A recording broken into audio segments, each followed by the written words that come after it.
কেউ কেউ বলছেন যে আমি টুস করে ঢুকে পড়ব। তা আপনি গেলেন কেন?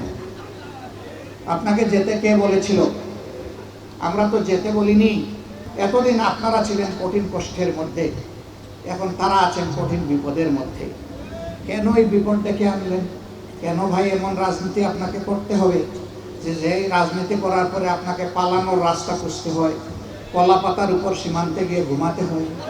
এ রাজনীতি কেন করতে হবে বলেন তো দেখি? কেন মাছের কোনার মতো এক খাল থেকে আরেক খালে যাওয়ার জন্য বিভিন্ন জালে ধরা পড়তে হয়? এ রাজনীতি কেন করলেন? এমন রাজনীতি করুন, মানুষ ভুল ত্রুটির ঊর্ধ্বে নয়, দিন শেষে আপনি যেন সম্মানের সাথে দাঁড়ায় থাকতে পারেন, এমন রাজনীতিটাই করা উচিত ছিল। এখন সীমান্তের ওপারে গিয়ে সত্য না মিথ্যা বলতে পারবো না, কেউ কেউ বলছেন যে আমি টুস করে ঢুকে পড়ব। তা আপনি গেলেন কেন? আপনাকে যেতে কে বলেছিল? আমরা তো যেতে বলিনি। আমরা বলেছিলাম, আপনি সবসময় বলতেন আইন সবার জন্য সমান আর আদালত স্বাধীন। এবার আইন সবার জন্য সমান এবং আদালত স্বাধীন, সেটা একটু দেখার দরকার ছিল। আপনি গেলেন? আপনার কথাটাই আপনি একবার নিজের জন্য প্রমাণ করে দিতেন, এটাই হতো আপনার সত্যিকারের রাজনীতিবিদ সুলভ আচরণ। তারপরে আমরা বলছি হ্যাঁ আপনি আসবেন, আপনাকে আসতে হবে, আসা উচিত। কারণ যা করেছেন তা তো এবার আদালতের সামনে দাঁড়িয়ে আপনার দেখা দরকার।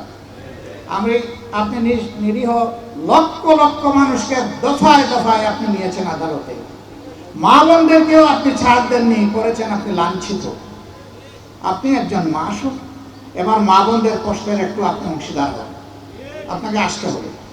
এরকম আরো যারা আছেন তাদেরও আসা উচিত, এবং এটাই হচ্ছে বিবেকের দাবি, এটাই হচ্ছে মানবতার দাবি। আমাদের কোনো দায়িত্বশীল নেতা যাদের বিরুদ্ধে অন্যায়, যৌক্তিক, মিথ্যা অভিযোগ দায়ের করে দুনিয়া থেকে বিদায় করা হয়েছে, তাদের কেউ বাংলাদেশ থেকে পালিয়ে যাননি, পালিয়ে যাওয়ার জন্য এক সেকেন্ডের জন্য চেষ্টা করেননি।